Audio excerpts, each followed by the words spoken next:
गीता में लिखा है, अगर ज्ञान के बाद घमंड का जन्म होता है तो वह ज्ञान जहर के समान है।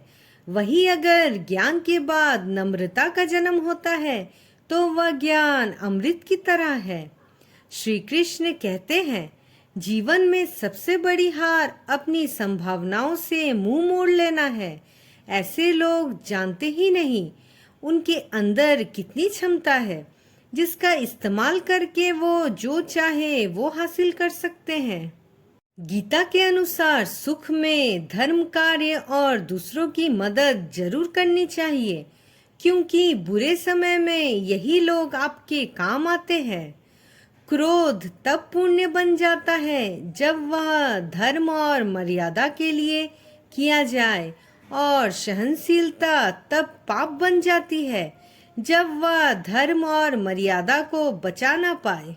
गीता में लिखा है कि किसी को भी बिना मांगे सलाह नहीं देनी चाहिए, बिना कारण झूठ नहीं बोलना चाहिए और भूतकाल के सुख को याद नहीं करना चाहिए, क्योंकि ये सभी चीजें दुख का कारण बन जाती है। गीता में कहा गया है कि अच्छे के साथ अच्छे बने, पर बुरे के साथ बुरे नहीं, क्योंकि हीरे से हीरा तो तराशा जा सकता है, लेकिन कीचड़ से कीचड़ साफ नहीं किया जा सकता। श्री कृष्ण कहते हैं, कर्म वो फसल है जिसे मनुष्य को हर हाल में खुद ही काटना पड़ता है। इसलिए हमेशा अच्छे बीज बोए ताकि उसकी फसल अच्छी हो।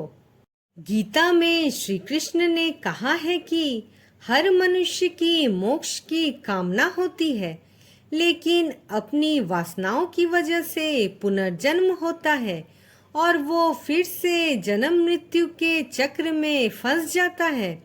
कृष्ण कहते हैं, अगर मनुष्य अपनी इंद्रियों को अधीन में कर ले तो उसके जीवन में कभी कोई विकार और परेशानियां नहीं आएगी।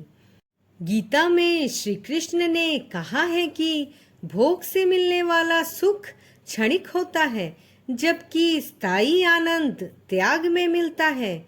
श्री कृष्ण कहते हैं कि सत्संग ईश्वर की कृपा से मिलता है, परंतु कुसंगति में भी मनुष्य अपने कर्मों से पड़ता है। संयम, सदाचार, स्नेह और सेवा जैसे गुण मनुष्य में कभी भी सत्संग के बिना नहीं आते हैं। गीता में कहा गया है कि हर मनुष्य को अपने विचारों पर ध्यान देना चाहिए। मनुष्य को वस्त्र बदलने की जगह हृदय परिवर्तन पर केंद्रित करना चाहिए।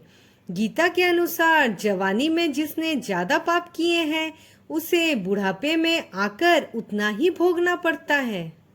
श्रीमद् भगवत गीता के अनुसार आनंद हमेशा मनुष्य के भीतर ही होता है, परंतु मनुष्य उसे बाहरी सुखों में ढूंढता है। भगवान की उपासना केवल शरीर से ही नहीं बल्कि पूरे मन से करनी चाहिए। भगवान का वंदन उन्हें प्रेम बंधन में बांधता है।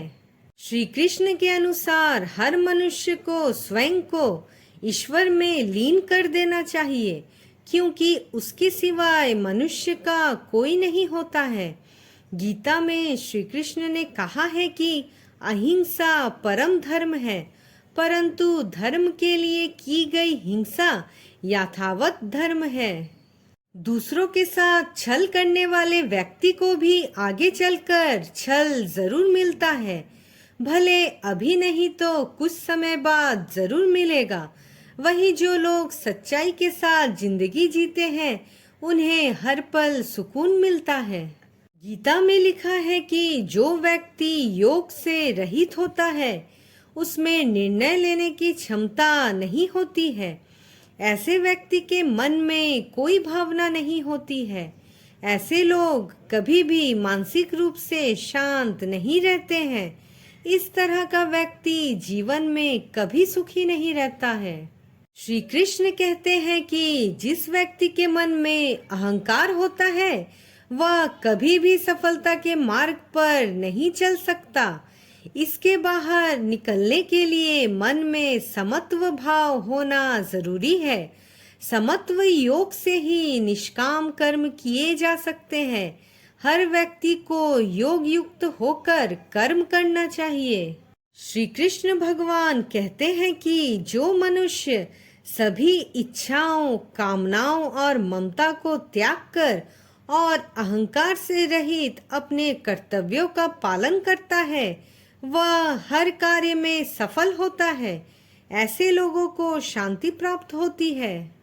गीता में श्री कृष्ण कहते हैं कि हे अर्जुन, जो मनुष्य जिस प्रकार मेरा स्मरण करता है, मैं उसी के अनुरूप उसे फल देता हूँ।